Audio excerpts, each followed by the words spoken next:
Hi guys, today we are making paneer tikka in air fry. For that we need 3 tablespoons of hung curd. We'll add some salt in it, red chili powder, Kashmiri chili powder, turmeric, chaat masala, garam masala and mango powder, and 1 tablespoon of crushed kasuri methi for the additional taste, and also optional if you have zafrani paneer tikka masala, 2 tablespoons of gram flour, and we'll add 2 tablespoons of mustard oil.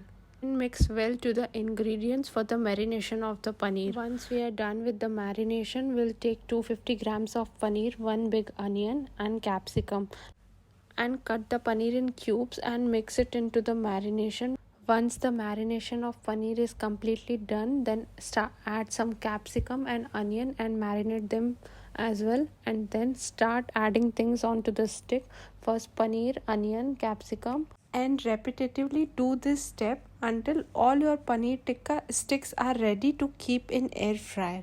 Also add some few drops of oil to the paneer tikka sticks and set your air fryer to the 180 Celsius on 15-minute timer, and then your paneer tikka sticks are ready. Sprinkle it with the chaat masala or with lemon. Enjoy your yummy healthiest paneer tikka.